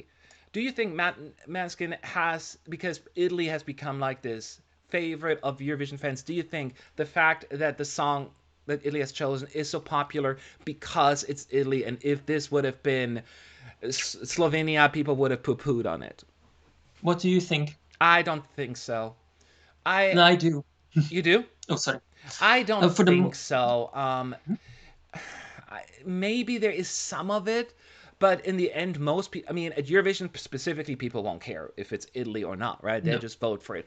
In terms of the current hype, I don't know. The thing is, what surprised me is because I didn't pay super close attention. I paid like vague attention to it, but this song was not mentioned a whole lot as a favorite initially, I thought. And then all of a sudden, Oh, it's like boom, out there, everyone loves it, and that is confusing to me. But I don't think that people just like the song because it's Italy, and they would dislike it if it was again Slovenia or Switzerland. Do you mm, think there is something to it, some truth to it? um, yes, I do. Because for the most part, when people tune into Eurovision, they see the Chiron and then they think, oh, Italy is normally good, Sweden is normally good, Poland normally isn't good, etc. These are just examples, by the way. And people always come in with like built-in expectations based on where they live, based on their experiences with these songs in the past, and they expect their expectations to be met. And if they are, they are always going to either like a song or dislike a song based on the inherent biases that they have. Sometimes these expectations will be exceeded and they will immediately fall in love with a song from a country that they normally don't care about. Of course, not everyone feels that way, but it's always coming down to expectations and like knowledge in advance. And you can definitely work with that. Big names are going to draw expectations. Commentators can also, you Yeah. know, create expectations by giving specific commentary on the songs that they like and appreciate, which is how Blanche got Poland's 12 for the record a few years back. The Polish commentator was a huge fan and completely sold it before she had sung the first note. It Yeah. was not a surprise that she got 12 then. So maybe there is an ounce of truth to it. I mean, there is no real way to measure it, so I can't say. No. But it is true that even if a song just doesn't like, it don't matter because Sweden. I mean, let's put the juries aside right now. Sweden flopped in 2018, right? Yeah, 18 with the televoters. Italy hasn't done too well with in 2014 and 2016 with the televoters. So there are times where they don't do well either. So I don't think it's necessarily a guarantee that they're going to do The well. wrong way the wrong way to look at it from a jury perspective is that they look at the flag. That's not always the case. A jury usually looks at the whole picture. They look at the stage show. They don't really look at the vocals, but they look at the song, the melody, the message, and then they sort of make a list of the things that they like and what they don't like. And what you see with jury winners specifically in Eurovision is that the lowest common denominator always picks up a lot of votes. So not the song that they rank first, but usually the song that is ranked second, third, fourth, fifth, in that range. That's usually the winner of the jury vote. The actual favorites themselves usually finish below that of each individual juror. That's how it usually works. So basically, songs that have fewer flaws do well with juries. And things like Sweden, countries like Sweden, produce pop that is more polished. And That is a that's why they good do point. better. Same like Australia, you can make the same similar case. Yes, exactly. So it's more like there's more. These are countries that have more resources and more or better pronounced musical traditions. So of course they're going to do better in a jury vote. They have money to spend. That's also part of the reason why I expect Moldova to do secretly quite well with juries, because even being backed by Kirkorov is going to cause the Eastern European juries to be like, oh, Kirkorov, I expect him to do well, and of He course knows they're what going he's to see doing. what they're going to see what they expect to see. That will help, and then on top of that, Kirkorov is going to throw money at Natalia Gardienka, and it's going to make sure that she's going to qualify. Like, you don't need a crystal ball to know for that Moldova is going to be top 10 in the juries, with the juries, and probably the audience as well. just based on what they're promising and selling, for Yeah. instance. But that's only one example of many. So it's not Yeah, that's a always the wonderful flag. point you're making, and I actually agree wholeheartedly with everything that you point out. And it's no, again, real science to it. Is observation, best judgment, and common sense, I guess. So, but I think what your analysis of the situation is quite spot on. So I wholeheartedly agree. So we got to move on because we spend so much time. And we're not going to spend much time Yes. on Sweden because they had their second chance rounds, Andra Chansen, and there were 4 duels. So previously, just from each semi of the 4 semis, 2 songs went to the finals, 2 went to the second chance round, and those second chance round candidates battled it out again last night in duels. So 2 songs facing each other, and the winner is now added to the grand final. Did you watch that at all? Boris? Yes. Sweden better watch out because there's a storm coming. A Clara Oh, Klingenstorm. I'm so over the moon that she beat the Evas, and the Evas were my bloody favorite in this Melfest. yeah. Oh my god. Talk So about the talk. the first semi was the first one was won by Alvaro Estrella Baya Baya. Is that the one you would have chosen? I really did not care in this interview. In this duel, I disliked them both. Yeah, So I what? like Lila's sister, but I you know people are like, well, why don't you like Italy? I'm like, I'm not going to rehash again the same thing. I like Lila's sister. So that is definitely would have been my favorite. And then the other next one was I think, wait, was it the Gram? No, which was the second one now? Paul Ray versus Paul Ray, Frida Green. yes. And which one did you pick there? I gave Paul Ray like more points than Frida, but it really doesn't matter. I thought I wasn't really impressed by either of them. Same thing, yeah. How funny. I like Paul Ray, so I was happy with that outcome there. Then the third one was the Eva in Ewa, the Rema Rama Ding Dong, and against Clara Klingenström. I Klingenström. always mix up Yeah. Clara Klingenström and Hammerström. Like, can't you have different names, ladies? Yeah, Clara Klingenström is the one that has that I call no effort Clara because that's the amount of effort it took for her to win people over. It's a delightfully simple song. I was actually rooting for the Evas going Me in, too. but now that Clara has actually beaten them, I feel like she has the better narrative into. Me too. Like I think, like, yeah. like it's so weird, but I'm now starting to convince myself that Behöver inte idé idag is going to bloody finish in the top 5 in Melfest somehow, Mhm. or at least in the televote of Melfest. I cannot wait to see the results. There is Of a course, the jury quiet is going to charm that pander. this song has that it's undeniable. I mean, I can't even It's pinpoint what it is. It's the it's simplicity, the it's the anti-staging. stage presence, the It's aura the that you get. It's a anti-staging. yeah, it's It's just so something because you it's have the the Dannies and the Eric and everyone else with their crazy staging shows effects, and here comes Clara just like la la la la la right in a little guitar, and she somehow wins us over. what works really well with Clara, I think, is that she just flies completely into the face of everything that Melfest stands for. And people who do not like Melfest but watch it every year are thinking, oh, this is something completely different. We will vote for that. Yeah, And that's what happened. That's how she made Andra Johansson. That's how she's now made the final. And that's probably why she's going to do really well in the Swedish televote, I imagine. Winning? Probably not. I think there are enough favorites that went direct till finalen for that. But as far as Clara goes, I'm pretty optimistic that she's going to do really well. yeah. And then the fourth duel was Clara Hammerström and what was his name? Ephraim Leo. Mm-hmm. Yeah, I didn't have a Mm, strong opinion about either of them, but if I had to choose, it was Clara Hammerstrom. I guess the song was just melodically a little bit more interesting to me, although it's not like anything groundbreaking to me. But she tried again. She tried last year, came, didn't even make it far. I'm happy that she gets to go to the finals at least. So um, I'm happy I for also her. preferred Clara here, but not by like a lot. I think Ephraim Leo was probably my last place in this Melfest Oh, out really? of everyone. Yeah, so I preferred Clara Hammerström, and I thought she would die Yeah. in this semi-final, and she didn't. I'm like, good on you, Clara. Your reward is last place in the final. Yeah. Poor So Clara. I will not personally talk about my Malfest final. I'm going to put up a video today or tomorrow, probably tomorrow, about my ranking, so I don't want to spoil that. But Boris, do you have a clear favorite for next week's Melody Festival and final? I have several, of course, Clara, whom I already mentioned, and I think the two obvious ones, Tusse and Dotter. Oh, well, obvious ones. I think the obvious ones are Dotter and Erik, but I don't like Erik all that much, so I'm saying Tusse and Dotter. Okay. there you have it. And mine will come in the near future. So stay tuned for that. And now let's just talk about, in general terms, questions that anybody has in the chat. Anything Eurovision related, send them our way. Make sure you put at ESC United so we can see them. We already had, what is your favorite to win the Melfest? Do you think SVT should go away with the second chance round of Melfest? Connor Wells is asking. Do you think they should get rid of it? I mean, it depends. I'm really happy that it existed, because without it, we would not have had Clara in the finals, and I don't think I don't think Rena Rama Ding Dong would have had a chance of reaching the finals without it either.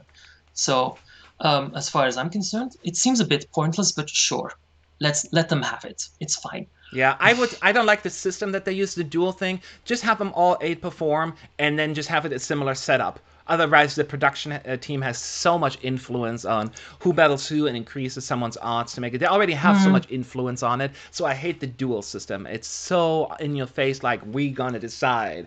Let them all 8 line up like they did in the past, and then have them fight them way through, that kind of thing. So that would be my preference. I think so, but for the most part, I also feel like the 4 songs that qualified through the dual show yesterday were probably also going to be the top 4.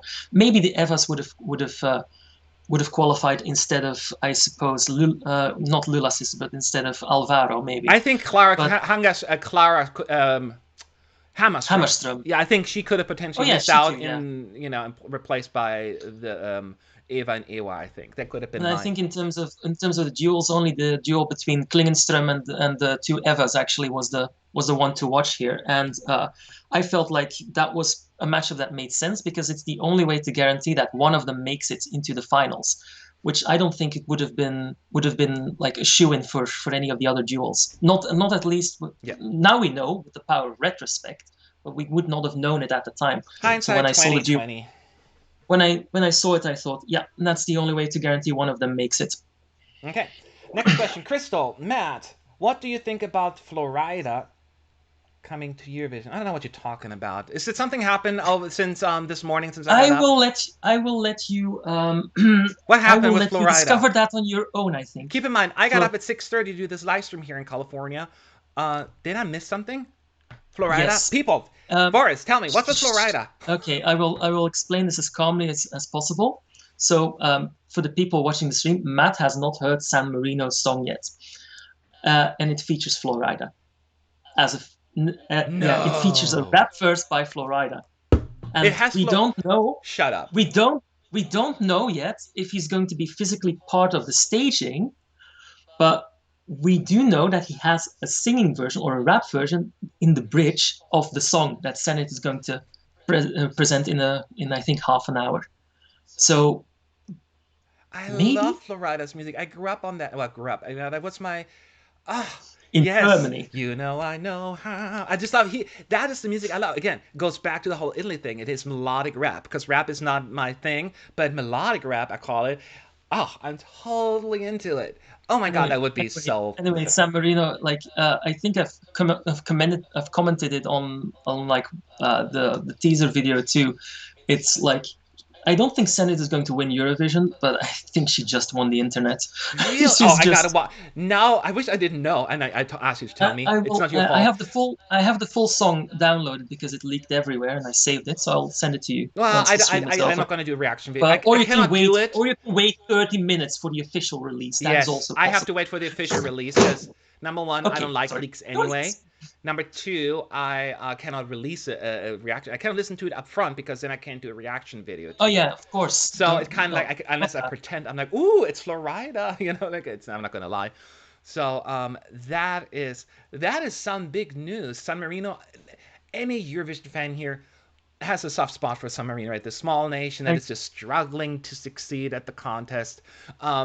It's an underdog story, right? So we all just want to, and sometimes I think we like the song better than we should, because if, again, it would have been from a different country, we probably would have been a lot more harsh on some of those entries.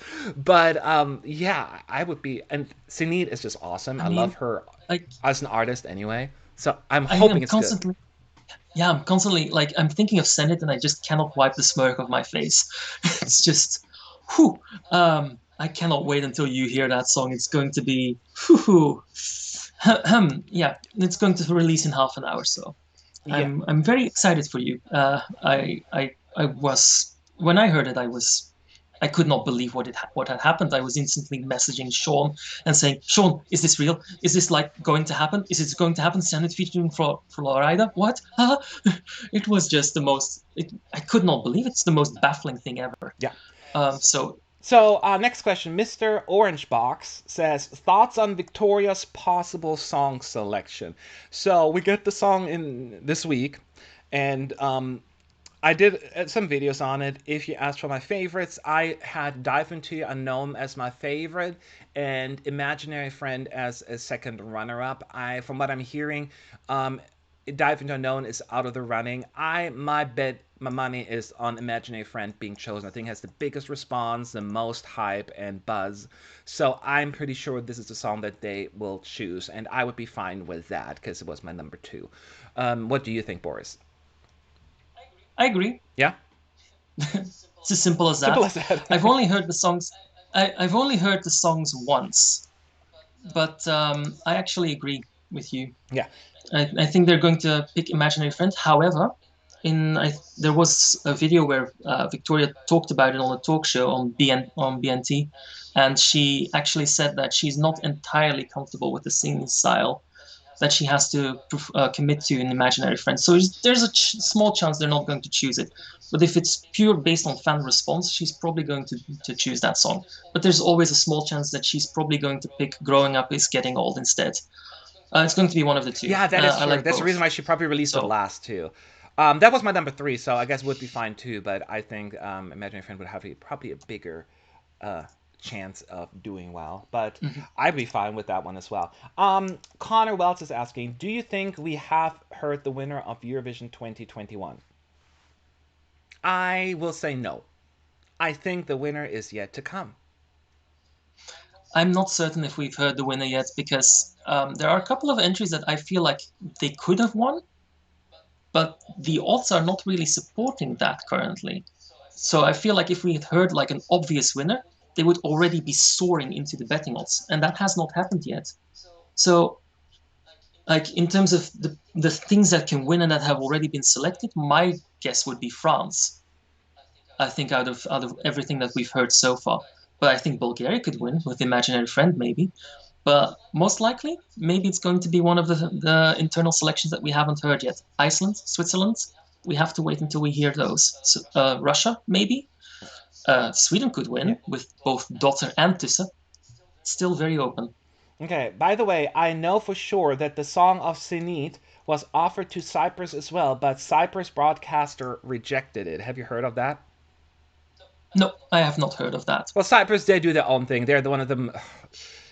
In Cyprus, the labels are so difficult to deal with. I wouldn't be surprised. So and I leave it at that. Hmm. Do you think Italy and Finland will affect Georgia's chances or not? The reason why it's not that Hmm. because Georgia Tornica is more of a rock singer, so they're saying that having more than one rock song will hurt its chances. I'll repeat what I said earlier. I'm like, people don't make that case if we have 20 different dance songs in the running. Like, they will all cancel each other. It's always when you have like 2 rock songs in there or 3, and that immediately that cancel each other out. I don't believe to be that the case. Especially with the juries, they can rank them anyway, and I think there's plenty. Just like, again, it feels like it's all about going back to Italy. Like, I don't care for Italy, but I like so many of the other ones, right? The rock songs. It's Mm-hmm. just sometimes you jive with one, and they're not all rock songs. I get it. I'm just using this example since we're all putting them in the same bucket right now. It just doesn't always work. Um, Not every rock or like guitar heavy song is going to be liked by the same people. It's a little bit more nuanced than that. I mean, it's almost like saying, "Oh, you like that pop song. Why don't you like that other pop Yes, song?" and that's usually that's what, because we have much more pop representation here at Eurovision, that people tend to do that as the default, and anything that kind of varies from the default, that is where you can have only one. You can have only one rap song. You can have only one rock song. You have only one country song. You can have only one traditional world song, whatever you may want to be. And I think it's a lot more nuanced than that. So no, the answer is I don't think that'll hurt its chances. The better songs will do better. The songs that just don't come across as well won't. It's just that simple. Mhm. As far as George is concerned, I think they're a complete blank slate. I don't know what to expect. Take Me As I Am was very different from everything Yeah. else, but was also not quite good. But I dare to not have expectations of Georgia, good or ill. We'll see. It will drop next week. Yeah. I can wait. What do you think about Belarus and Poland? We still have no information on them. Do you have any thoughts on those, Boris?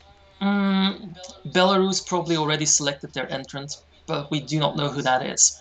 I think they we know that they have a selection of sorts, and but they're keeping it very indoors. A couple of them leaked, mostly because the songwriters themselves are posting them on the various media boards. But we do not know which which one is going to be selected. We don't know if we even know their winner, but they presumably already selected something. Yes, it looks like they're going to participate. As far as Poland is concerned, we only recently found out they're going to select on the 12th of March. Yeah, we'll So find so out. they're in. There are They're rumors, not going to. reports out there, although they have not been confirmed, that there's been a lot of turmoil behind the scenes in terms of, like, because they couldn't find a proper act to represent. But whether or not that is true, I don't know. But some of the reporting Mm, seems. it Um, it probably is actually because if there weren't, they probably would have yeah. made it public a little bit earlier. This feels very much last minute. But regardless, Poland and Belarus are not going to withdraw. So this is not a case like Armenia. Armenia had to withdraw because they're strained from that conflict that they have with Yeah. Azerbaijan. There was no other choice. But Belarus, I think, are going to compete, and Poland just confirmed their participation officially now. Okay. So you don't have to worry. We'll still get Yeah, in. we get them. That's all that matters. Green Mhm. Oscar's asking, did you get a chance to watch Montaigne's live performance at Mardi Gras? Your thoughts, if you did? I have not, because again, I just woke up, put on a shirt, and well, I did a little more than that, and just sat down. Um, um, did you watch it? Yes, yes, yes, yes. I watched it. Oh my god, I love Was it. it good? I loved it. Of course, it was not perfect, right? I think at the end she sort of fell apart, but none of the mistakes that she made during her live performance are unfixable. This is something that she can polish up and work on during the two months that remain. But yeah, I heard it live and I thought, wow, this is already very promising. Yeah, I'm Like so this excited to can this hear can that do really because, well. again, now it's the other way around, which is my favorite part. I was not into Australia's song last year, Montaigne's. It was too whiny for me. This year, I'm absolutely into it. That hyper pop totally works for me, the 90s flashback. And this is Montaigne, just like, it feels like she's more comfortable in that sound as well. And I'm an Mhm. absolute fan of the song. And I am so happy that she won me over. Not that she had to win me, I just needed a good song. So, but I do agree that what I heard from last year, like her perform, she was vocally inconsistent live. So that was always my biggest concern with her. But you Mhm. said that she's. She was okay. Hmm?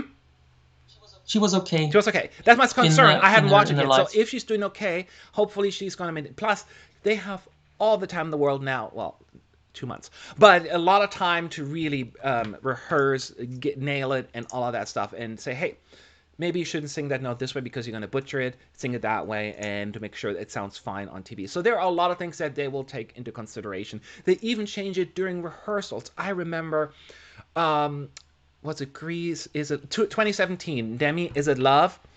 Like, she said, is Hmm. it love? What She hits about it? that big note, and she tried to do that during the rehearsals, and it was a disaster. So, And then she changed the pitch, isn't and it? yes, she changed it to low, and then the backup vocalist did the high note. So the high note that you hear Cheater. in the song is not her; it's the backup vocalist. She just sings, "Is it love?" She sings it like that. So I'm like, we hear you, you're chicken out, and because during the rehearsals we heard she did the exact opposite because she couldn't hit that note. Yeah. And And I watched the United live stream too, so I heard you and Sean say that, and I remember Sean looking at it in disgust. yeah, And that was actually like same thing. Like, that was probably one of yeah, Sergei what? Lazarev had a similar situation, but he can sing well, right? It says that I was a good singer. But when he was singing "Scream" in the beginning, the first couple of rehearsals, he actually hit that really high note at the end. Like, and now and then, it started to crack. and Yeah. that's when he kind of changed it a little bit as well, and brought just sang it differently. It still was powerful and effective, but they had to switch it up because he that note he couldn't hit anymore because his voice was probably getting too sore. And we all know what happened to Yeah. Australia in 2018. She People. fell apart with. Yeah. She sounded so good the first rehearsal. I was like, oh my god, she has energy. She hits those notes, and then the second rehearsal come out. Okay, it's still good, and then just Oh, remember Isaiah when we oh were yeah. talking about Australia? Yeah, and he completely botched the note in the first semifinal, and then he didn't sing it in the finale, and then he finished last. I just call that karma. Oh yeah, that's right. Good times.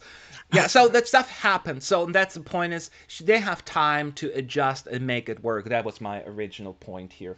So that is definitely I'm But excited. yeah, the thing with Montaigne is I think she shows promise. It also kind of reveals how she's going to do her live show. She's going to have probably two dancers and then a lot of strobe lights going on. I think it's going to look really cool if they do it well, Okay. if they stage it well. So we'll Stefanos see. is asked. I'm sorry. Finish your sentence. No, no, I Okay, finished. sorry. Stefanos saying, I believe that Little Big are coming back and the Russian national final is a big troll. So, just so you know, we reported on it as well at ES United that sources within Russia are saying Little Big will be the band or the act to represent Russia in 2021. They were selected last year with Uno, and that they are coming back this year as well. Then all of a sudden there come all these conflicting information out that they will hold a national final with, and that Lil Big is not part of the lineup and all of that stuff. So there is a lot of confusion, but to our reporting and our knowledge, it will be Little Big. Do you agree? That's what you're at as well. Well, I mean, the thing with Little Big is if they hold a selection and they have Little Big in it, Little Big is going to represent Russia. Because let's be honest, Little Big is like the hot thing in Russia right now. They'll win it just based on name alone. So I don't really see the point of holding a national final if you're going to have Little Big as one of the competing acts. But apparently that's going to happen in Russia. I don't know. Like I've spent the entire week agonizing in bloody anxiety over every single thing that Russia, all the information that Russia has revealed or hasn't revealed. It was bloody. It was like rummaging through a garbage belt looking for food. I'm done like talking about or like philosophizing about what Russia might or might not do. All I know is if Little Big is in that NF that will air tomorrow, they will represent Yeah. Russia. Period. End of statement. Yeah, plus, and Jelly brought it up as well, and I remember that Jelly official said Little Big posted a video on the Instagram that something is coming at the March of 8th. Now, they could be trolling us, right? They could have been like just getting a little bit hype about their own brand to do that, but I don't think they would go down that route. So I am fairly confident that we'll have a Little Big in Rotterdam, but let's wait for the official confirmation. And Aussie Rose is asking, Boris, where are you from? I'm from Belgium. Belgium, Belgique. Now let's talk about that though. You have your song, Yes, I Hooverphonic, was the hoping. wrong side. They're on the wrong place. The I'm wrong place, smiling not the here. wrong side. How do you feel? Are you okay with your Um, entry?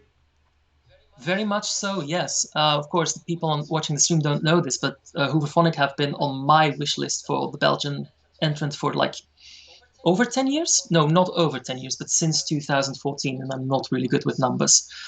Since then, they've been on my shortlist for Belgium, and I was really excited when they entered last year, and then I was very unexcited by Release Me. And I think my first reaction to that song was, ah, is that it?